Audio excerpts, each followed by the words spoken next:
오늘 본문 말씀을 중심으로 무슨 일을 무슨 말씀을 하시든지 그대로 하라는 제목으로 말씀을 전하겠습니다. 이미 광고에도 추가 광고 나갔고 또 여러분들도 어느 정도 알다시피 우리의 삶 가운데는 참 돌발적인 그런 상황들이 많이 일어납니다. 선교 일정 5박 6일 일정 가운데 여러분이 이제 선교 보고를 들으시면은 참 많은 삶의 변수가 있었지만은 하나님께서 어떻게 때를 따라 도우셨는지 이제 보고를 받게 되겠지만은 어제 저녁에 원래 계획대로라면은 갔던 8명이 다 도착해야 됩니다. 그런데 말레이시아 쿠알라룸푸르 그 환승하는 그 지역에 또 여행객들이 너무나 많다 보니까 줄 서 있던 3분은 어제 저녁에 귀국하셨고 지금 5분은 지금 항공기 편에 지금 몸을 담고 있습니다. 참 무슨 일이 일어날지 모르는 그런 상황 가운데 우리가 살아가고 있습니다. 아까도 광고 시간에 나갔지만은 여러분 무사히 귀국할 수 있도록 또 안전하게 귀국할 수 있도록 기도로 동력해 주시기를 바랍니다. 우리의 인생길 가운데는 여러 가지 예측하지 못하는 일들이 참 많이 일어납니다. 그래서 때로는 당황하기도 하고 때로는 그 일로 인해서 불안하기도 하고 때로는 두렵기도 합니다. 그런 일을 당했을 때에 그 이야기가 나의 이야기가 되었을 때에 우리가 어떻게 대처를 해야 할까? 그리고 또 그렇게 대처해야만 하는 이유가 무엇인지에 대해서 오늘 본문에 등장하는 이 가나 혼인잔치의 한 사건을 통하여서 말씀의 은혜를 함께 나누고자 합니다. 오늘 1절 말씀은 사흘째 되던 날이라는 단어로 시작이 됩니다. 사흘째 되던 날. 그러면 그 전에는 무슨 일이 일어났을까? 예수님께서 갈릴리에서 빌립을 부르시고 또 빌립의 인도를 통해서 나다네일이라고 하는 사람을 제자 삼으신 후 3일째 되던 날, 오늘 갈릴리 가나의 한 혼인잔치에 예수님께서 초청을 받으셨습니다. 말씀을 보면은 시차적으로 예수님과 그의 제자들이 초청을 받은 것이 먼저가 아니라 예수의 어머니 마리아가 먼저 초청을 받아서 그 잔치에 필요한 일련의 모든 것들을 준비하고 있었다라고 말씀은 우리에게 교훈해 줍니다. 자, 이렇게 순조롭게 진행되던 이 잔치, 사사기 14장 17절에 보니까 당시 팔레스타인의 이 혼인잔치는 7일 동안 진행이 되었습니다. 오늘 이 사건이 시작되는 첫날 터졌는지 중간에 일어났는지 마지막 날에 일어났는지 모르겠지만은 오늘 3절에 보니까 결코 일어나지 말아야 될 일들이 발생하고 말았습니다. 바로 포도주가 떨어진 겁니다. 오늘 우리는 이 사실을 기억해야 됩니다. 전도서 10장 19절에 보면은 포도주는 생명을 기쁘게 하는 것이다. Wine makes life merry. 포도주는 생명을, 삶을 기쁘게 하는 것이다 라고 말합니다. 이와 관련해서 오늘 잔치 석상에서 이 포도주의 그 위치, 포도주가 갖는 그 의미는 굉장히 크다라고 말할 수 있습니다. 그런데 돌발 상황이 생깁니다. 요즘 아이들, 요즘 사람들이 쓰는 것처럼 갑분싸, 갑자기 분위기가 싸늘한 소식이 전해집니다. 누구에게요? 예수의 어머니 마리아에게 전해집니다. 포도주가 떨어졌습니다.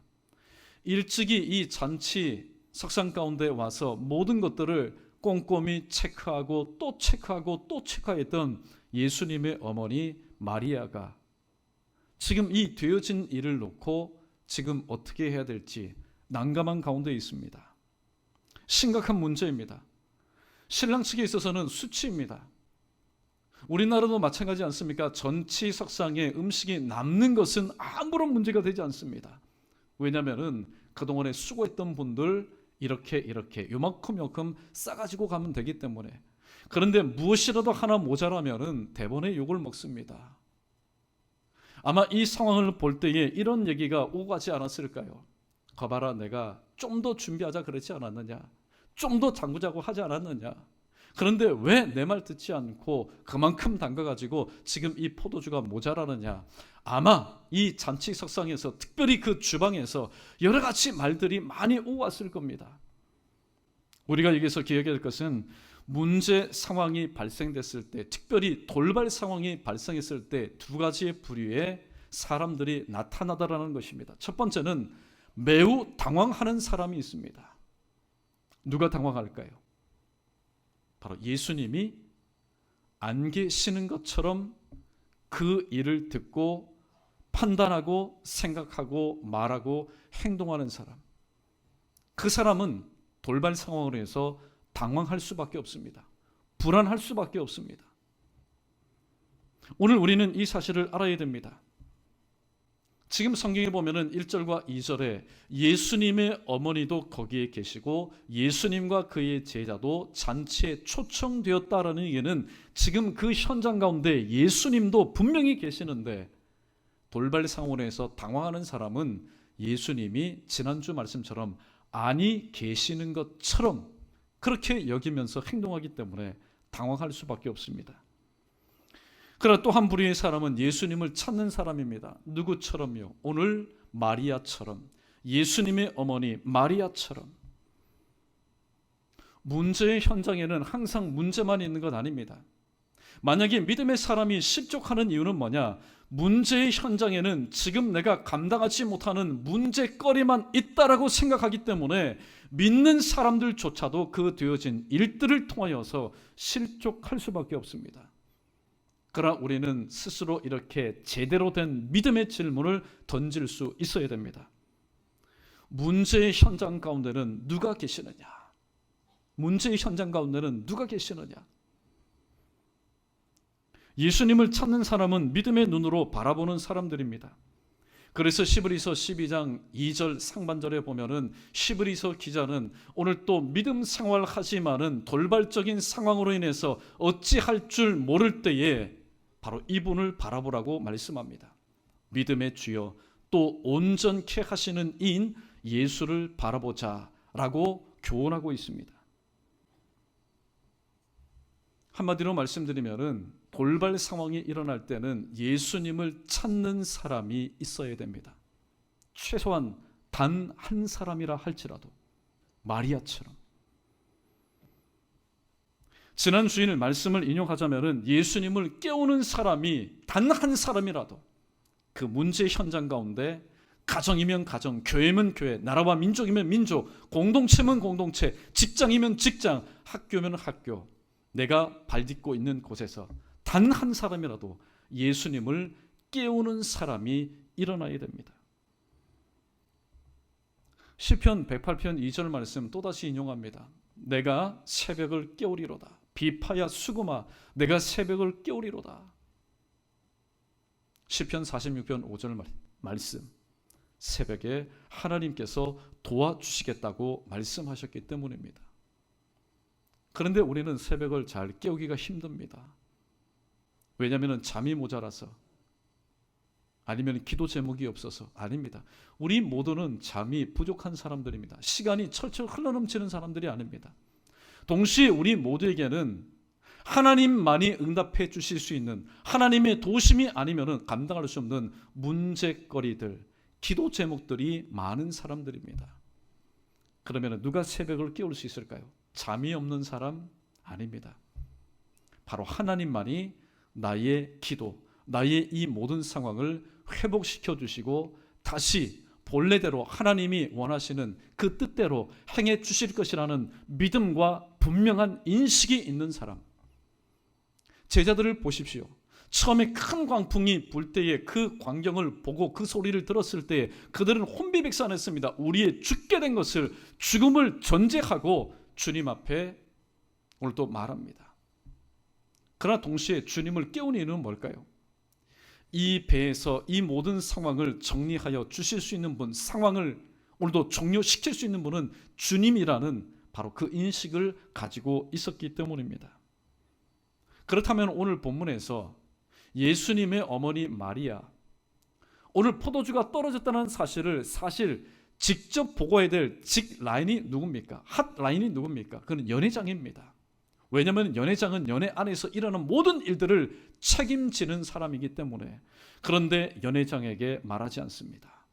누구에게 말합니까? 내 사랑스러운 아들 예수에게 말합니다. 그러나 오늘 본문 말씀을 보시면은 단지 내 사랑하는 육신의 아들 예수에게 말한 것이 아니라 이분께 부탁하였다라는 사실을 우리는 성경 말씀 두 구절을 통해서 발견하게 됩니다. 마태복음 1장 21절에 아들을 낳으리니 이름을 예수라 하라. 이는 그가 자기 백성을 그들의 죄에서 구원할 자이심이라 하니라 라고 말씀합니다. 그들의 죄에서 그들을 구원하실 수 있는 주님이라면, 죄에서 그들을 구원하실 수 있는 주님이라면, 죄로 인해서 파생된 여러 가지 범사의 모든 일들 가운데서 그들을 회복시켜 주시고 그들의 부족한 것을 충족시켜 주실 수 있는 분도 주님이시라는 사실을 확실히 믿고 깨달았기 때문에, 두 번째 더욱더 성경적인 강력한 메시지는 바로 누가복음 1장 35절에 기록되어 있습니다. 함께 읽어보겠습니다. 시작. 천사가 대답하여 이르되 성령이 내게 임하시고 지극히 높으신 이의 능력이 너를 덮으시리니 이러므로 나실 바 거룩한 이는 하나님의 아들이라 일컬어지리라. 아멘. 천사를 통하여서 지금 내 복중에 잉태되어 있는 이 아이, 이 생명은 육신적인 아이로 태어나는 것이 아니라 하나님의 아들이시라는 사실을 오늘 또 복중에서부터 잉태한 순간부터 이 마리아가 깨달았기 때문에, 포도주가 모자랐다는 이야기는 인간의 힘을 통해서 어떤 노력을 통해서 주문 배달을 통해서 채워질 분량이 아닙니다. 오늘 말씀에 보면은 6절에 두세 항아리, 두세 통 드는 항아리 6입니다. 오늘날로 환산하자면 420리터에서 720리터입니다. 200리터짜리 도람 한 3통 정도를 채워야 되는데 어디 가서 이것을 채울 수 있겠습니까? 인간의 힘, 노력으로는 감당할 수 없는 우리의 손을 떠난 일이었습니다. 그럼에도 불구하고 예수님의 어머니 마리아가 바로 예수님께 부탁한 것은, 바로 이분은 내가 낳은 육신의 아들이기 이전에 바로 창조주이신, 무에서 유를 창조하시는 하나님의 아들이시오, 모든 것을 당신의 뜻대로 깔끔하게 그러나 부족함이 없이 풍족하게 이루시는 하나님의 아들이시라는 사실을 깨달았기 때문에 오늘 또 그 문제 현장에서 연회장에게 오늘 또 말하지 않고 바로 예수님에게 이 모든 것을 부탁하였던 것입니다. 시편 121편 1절로 2절에 우리가 잘 알고 있는 말씀, 내가 산을 향하여 눈을 들리라. 나의 도움이 어디서 올꼬? 나의 도움은 천지를 지신 여호와에게서로다라고 시편 기자는 고백하고 있습니다. 아마도 시편 기자는 돌발 상황을 만난 것 같습니다. 그가 손은 있지만은, 발은 있지만은, 눈, 코, 귀 모든 것이 오감각이 살아있지만은 이 모든 것을 총동원해서도 감당할 수 없는 그런 급작스러운 일을 당했던 것 같습니다. 그의 고백이 뭡니까? 내가 산을 향하여 눈을 들리라. 오죽 기가 막히면은 먼 산을 여러분 바라보겠습니까? 나의 도움이 어디서 올꼬? 나의 도움이 어디서 올꼬? 수십 번 수백 번 외쳐보지만은 메아리는 똑같습니다. 내가 산을 향하여 눈을 들리라. 나의 도움은 어디서 올꼬? 들려오는 말은 나의 도움은 어디서 올꼬? 내가 지금 듣고 싶어하는 말은 그게 아닌데 들려오는 말은 내 질문이 답이 되어서 돌아오는 것이 아니라 질문 그 자체가 다시 돌아오니 얼마나 여러분 답답하겠습니까? 왜 이런 질문을 했을까요? 주님이 아니 계신 것처럼 여기고 말을 하였기 때문입니다. 그런데 가만히 생각해 보니까 마태복음 28장 20절 하반절에 내가 세상 끝날까지 너희와 항상 함께 있으리라는 이 말씀, 주님은 아니 계신 것이 없으시는 분이심을 깨달았을 때에 오늘 시편 121편 2절에서 이렇게 고백합니다. 나의 도움은 천지를 지으신, 나의 도움은 무에서 유를 창조하시는, 나의 도움은 하나님 당신의 선하신 뜻대로 무엇인지 하시는 여호와에게서로다라고 고백하고 있다라는 사실입니다. 오늘 복음성에 보면은 사람을 보며 세상을 볼 때라는 굉장히 성경적인 그런 복음성이 있습니다.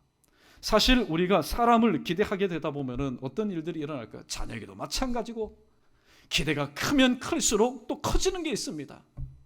실망이 커집니다. 세상을 바라보면은 세상은 우리에게 답을 주지 않습니다. 그저 문제만 있습니다. 그래서 그 변하지 않는 모습을 바라보면서 불평하고 원망하고 한숨을 짓습니다. 또 상황을 자꾸만 생각하고 염두에 두고 그것을 보니 답답하고 컬컬하고 막막하고 오늘 또 어려울 뿐입니다. 이때 이러한 상황을 경험했던 한 시인은 사람을 보며 세상을 볼 때에 오늘 이 곡절을 통해서 우리의 인생의 삶을 다시 한번 이렇게 요약 함축하였습니다. 이 시간 말씀을 기억하면서 우리 함께 찬양 올려드리겠습니다.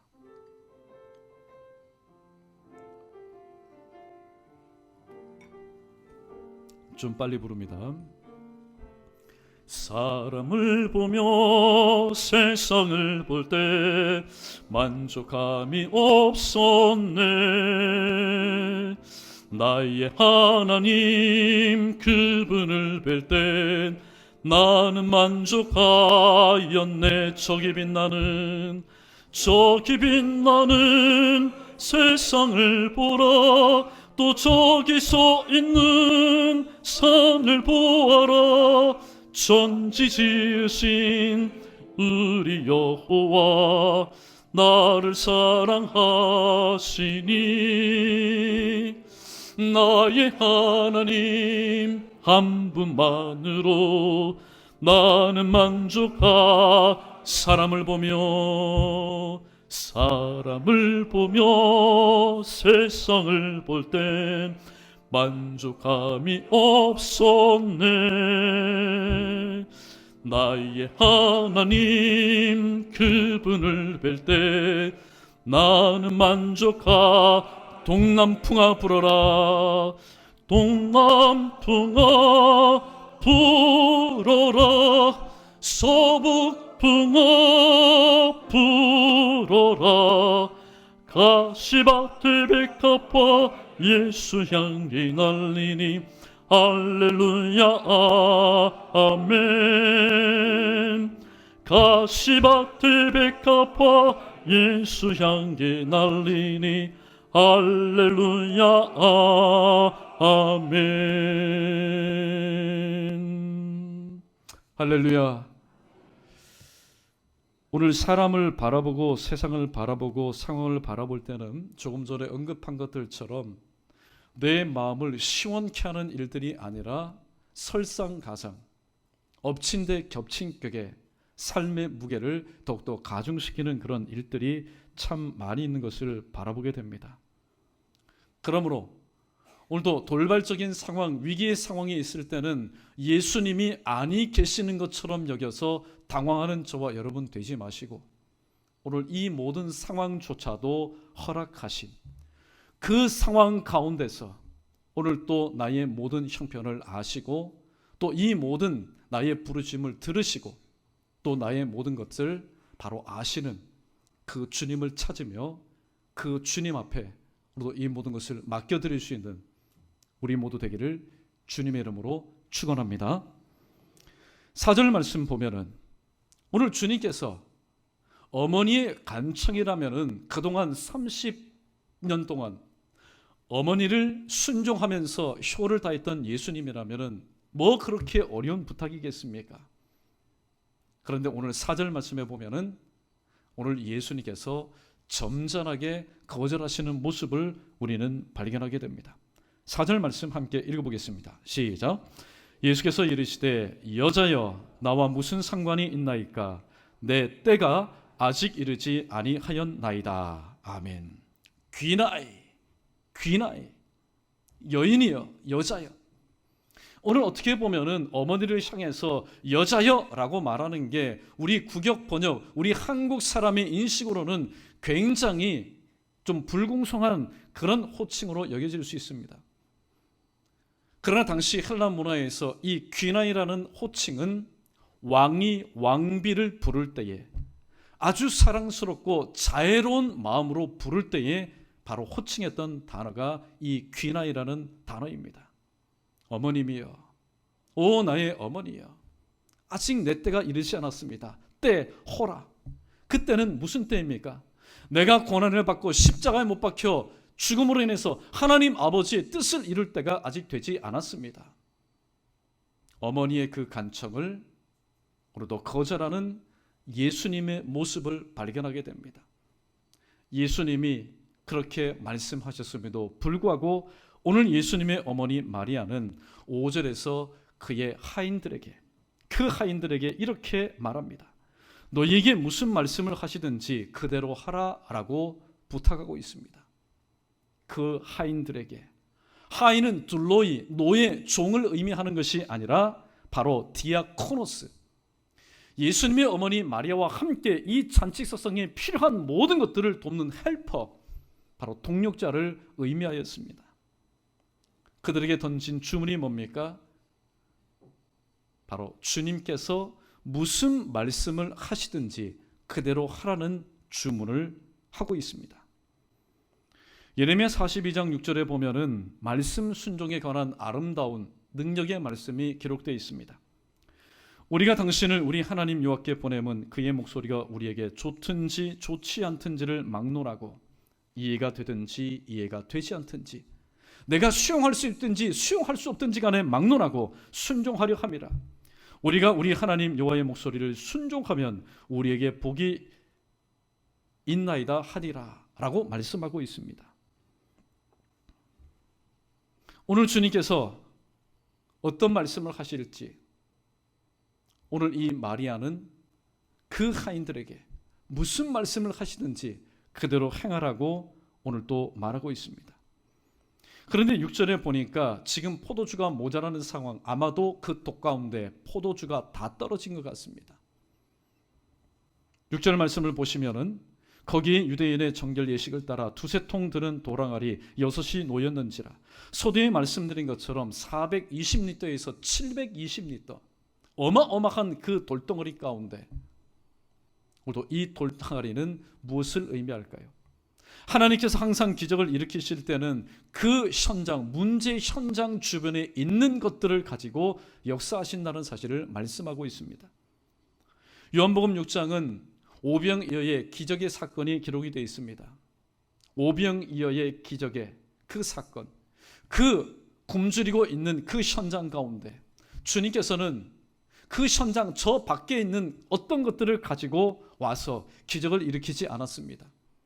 장정만 5,000명, 자그마치 2만 명이나 되는 그 굶주린 사람들 그 속에서 한 손이 가지고 있었던 보잘것없는 한 끼의 음식 오병이어를 가지고 주님께서는 기적을 일으키셨습니다.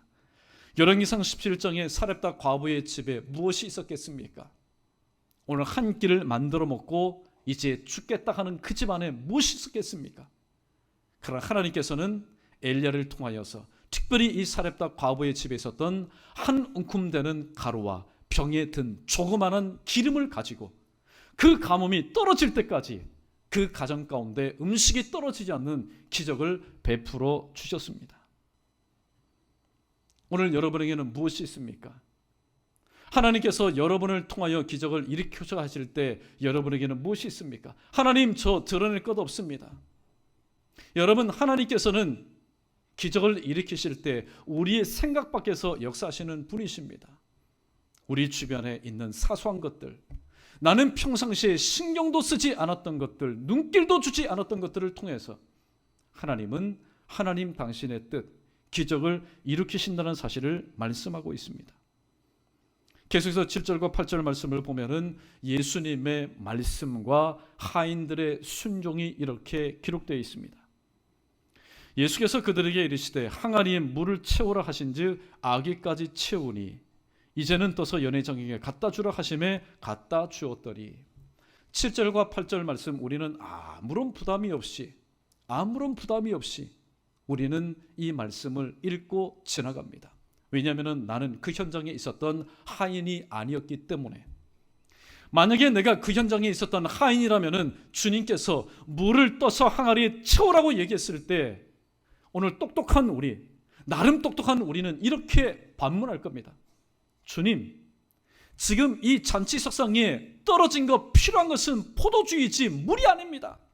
우리는 그렇게 반문할 겁니다. 그러나 하인들은 그대로 채웠습니다. 어디까지요? 아구까지. 그 항아리에 그 입구까지 가득 채웠습니다.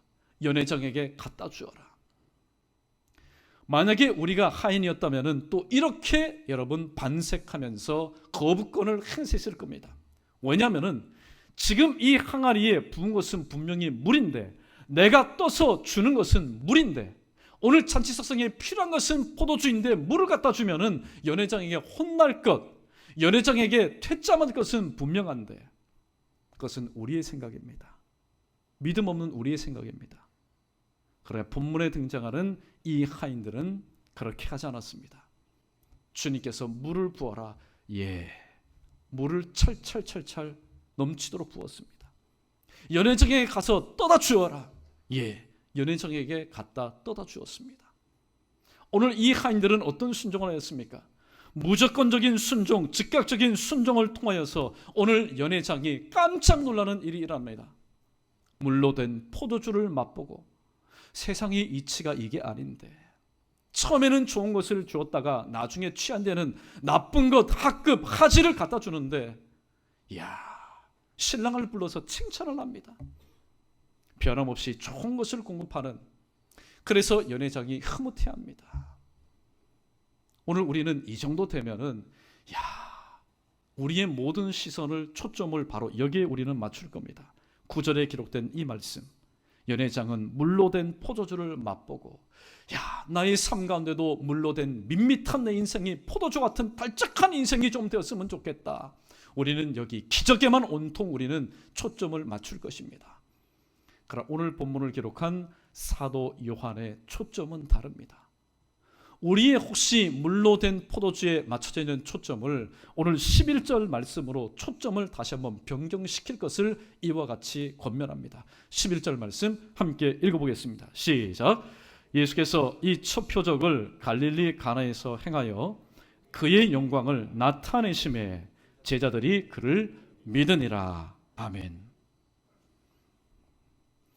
오늘 사도 요한은 요한복음 1장부터 20장까지의 말씀을 쭉 기록하면서 마지막 31절 말미에서 내가 이 요한복음을 기록한 것, 이 요한서신을 기록한 목적에 대해서 이와 같이 분명히 서술하고 있습니다. 우리 마지막으로 요한복음 20장 31절 말씀 함께 읽어보겠습니다. 시작. 오직 이것을 기록함은 너희로 예수께서 하나님의 아들 그리스도이심을 믿게 하려 함이요, 또 너희로 믿고 그 이름을 힘입어 생명을 얻게 하려 함이니라. 아멘. 오늘 본문 말씀을 보십시오. 오늘 이 저자의 의도대로, 아니요, 하나님의 섭리대로 11절 말씀 하반절에 보니까 그의 영광을 나타내심에 제자들이 그를 믿었더라. 누구로요? 하나님의 아들 그리스도로 믿었다라고 말씀하고 있습니다. 오늘 이 말씀을 우리의 삶 가운데 적용해 보겠습니다. 오늘 우리의 삶 가운데 얼마나 많은 돌발적인 상황, 또 삶의 변수들이 우리를 때로는 두렵게 하고 불안하게 하고 당황하게 합니까? 나라도 마찬가지고 우리가 몸담고 있는 이 대한민국 어느 곳에서도 빠짐이 없이, 제외됨이 없이 한 주간이 지나고 또 새로운 날이 되면은 우리가 상상하지 못했던 일들이 우리를 두렵게 하고 당황스럽게 만듭니다. 오늘 믿지 않는 사람들은 그렇다 할지라도 저와 여러분, 우리의 모습은 달라야 됩니다. 그래서 오늘 사도 요한은 본문에 등장하는 한 인물인 예수님의 어머니를 오늘 또 본을 보여주고 있습니다. 포도주가 떨어졌을 때 그 잔치 석상에 있었던 사람, 특별히 연회장 그리고 주방 일을 담당했던 사람들 혼비백산했을 겁니다. 식은땀이 줄을 흘렀을 겁니다. 야, 이것 때문에 어떻게 되느냐. 그러나 예수님의 어머니는 예수님에게 부탁하였습니다. 내 아들, 육신의 아들 예수님에게 부탁한 것이 아니라 천사를 통하여서 복중에서부터 내가 잉태한 이 아이는 하나님의 아들이라는 계시를 받음으로 인해서 지금 이 자리에 필요한 예수님은 내 아들, 목수 출신인 이 아들이 아니라 하나님의 아들이신 예수님이 필요한 사실을 깨달았기 때문에 그 예수님에게 포도주가 모자랍니다 라고 간과했던 것입니다. 오늘 우리의 삶도 마찬가지입니다. 오늘 예수님의 어머니 마리아의 그 센스가 뭘까요? 포도주가 떨어진 돌발 상황, 그 문제 현장 가운데 아니야. 지금 이 문제만 있는 것이 아니라 하나님의 아들이신 예수님도 이 문제 현장 가운데 계셔. 그 믿음을 가지고 오늘 또 사람 연회장을 찾기 전에 하나님이신 예수 그리스도에게 이 문제를 알려드렸습니다. 맡겨드렸습니다. 그리고 그 수종을 들게 될 하인들에게 무슨 말씀을 하시든지 그대로 행하라라고 문제 해결을 할 수 있는 결정적인 실마리의 메시지를 던져주었습니다. 오늘 우리가 무슨 말씀을 하시든지 그대로 행해야 될 이유가 바로 여기에 있습니다. 첫 번째, 오늘 우리가 본당에서 말씀을 듣든 아니면 어디서 말씀을 듣든 간에 그때 내게 그렇게 말씀하시는 분은 바로 하나님의 아들이신 예수님의 말씀이기 때문입니다. 또 마태복음 6장 32절 말씀처럼 내게 우리에게 필요한 것이 있어야 될 것이 무엇인지 이미 아시고 바로 이르의 하나님 모든 것을 풍족하게 예비하여 두시고 준비하여 두신 바로 하나님이시기 때문에 그분의 말씀이기 때문에 우리는 오늘 제목의 말씀처럼 무슨 말씀을 하시든지 간에 그대로 행할 의무가 있다라는 사실을 오늘 성경은 우리에게 말씀하고 있습니다. 오늘 세상 사람들은 이 말씀을 듣지 못하여서 우리도 서로 책임 공방하고 책임을 전가하고 때로는 그 책임을 추궁하는 그런 가운데서 혼란을 겪고 있다 할지라도 정말로 우리가 대한민국을 사랑하는 애국자요 또 교회 가운데 여러분의 가정 가운데 하나님께서 세우신 하나님의 가족이라면은 우리는 오늘 예수님의 어머니처럼 문제 현장에는 문제만 있는 것이 아니라 주님도 계신다는 사실을 다시 한번 기억하고 그 주님께서 시간마다 어떤 말씀을 주시는 간에 그 말씀대로 즉각적으로 무조건적으로 순종할 때에 또 하나님의 아들 되심과 또 우리가 그의 자녀됨과 또 우리가 그 말씀대로 순종할 때에 하나님께서 이렇게 응답하셨다라는 풍성한 체험과 은혜가 우리의 삶 가운데 있기를 주님의 이름으로 간절히 축원합니다.